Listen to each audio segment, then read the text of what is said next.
दोस्तों, आशा करता हूँ आप सब अच्छे होंगे। मैं आपको अपने YouTube चैनल लेखपाल डायरी पर एक बार फिर स्वागत करता हूँ।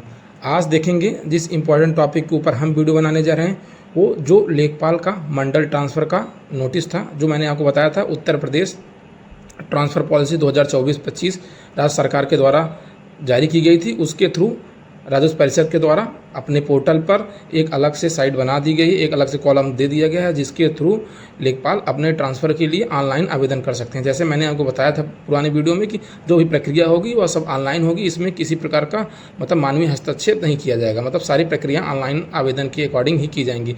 और एक प्रश्न और जो साथियों का था, जो नए साथी थे, उनका ट्रांसफ़र इस पोर्टल में जो ऑप्शन है उसमें इस आवेदन कर सकते हैं, वह इस पोर्टल के थ्रू आवेदन कर सकते हैं या नहीं कर सकते, तो उसको भी हम इसी वीडियो में देखेंगे। तो पूरा वीडियो अंत तक बने रखिएगा। और आपके जो साथी हैं जो ट्रांसफ़र के लिए चाहते हैं उनके पास भी आप ये वीडियो शेयर कर सकते हैं। तो सर्वप्रथम हम क्या करेंगे, जो आपकी राजस्व परिषद की साइट है उसको हम ओपन करते हैं सीधे। आइए आप समझिए, जिस पे आप वरासत की पोर्टल रिपोर्ट लगाते हैं वाली हमें साइट सीधे से ओपन करते हैं। आप देखेंगे यहाँ पर ये हमारा RCCMS का पोर्टल है, इसको हम ओपन कर देते हैं। थोड़ा दोस्तों कभी साइट स्लो रहती है तो थोड़ा समय लगता है, उसके लिए आप निश्चिंत रहें।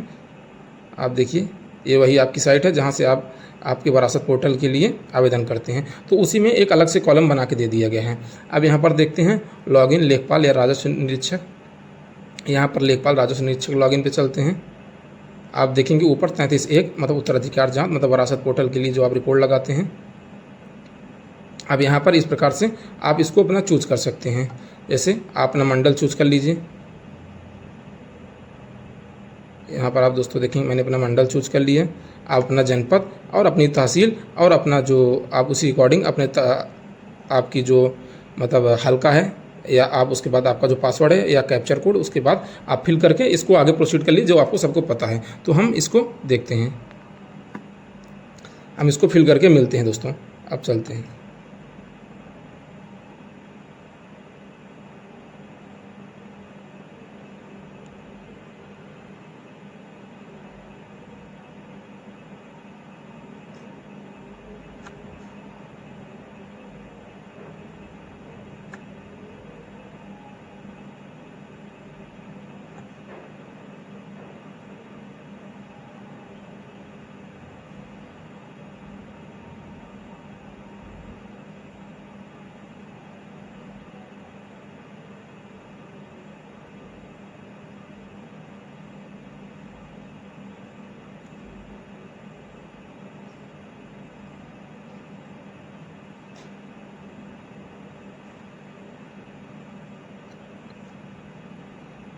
अब आप देखेंगे दोस्तों, ये आपका वरासत का उत्तराधिकार पोर्टल का ये आपका लॉगिन हो गया है।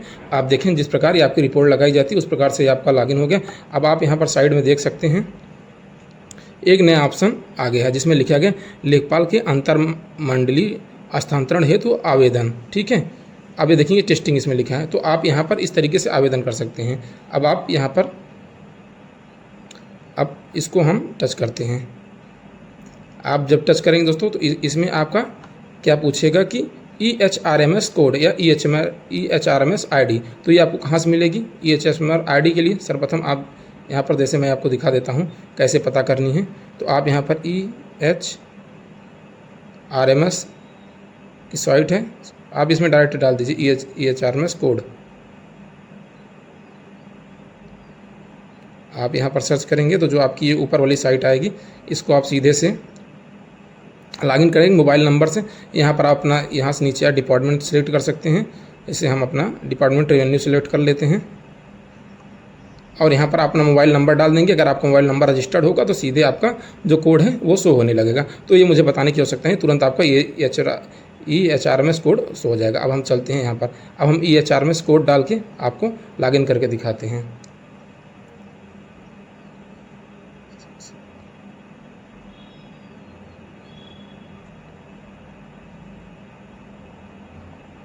अब देखेंगे दोस्तों, ये मैंने अपना EHRMS कोड डाल के लॉगिन कर लिए हैं। अब इसमें देखेंगे आप लेखपाल का नाम, उसके पिता का नाम, जन्म तिथि, मोबाइल नंबर, आपका जो गृह जनपद है उसको फीड करेंगे, अपना पूरा डिटेल देंगे। उसके बाद आपका पूर्ण पता जो है वो देंगे। आप वर्तमान में नियुक्त जनपद मंडल कौन सा है और आपका वर्तमान में जनपद कौन सा है।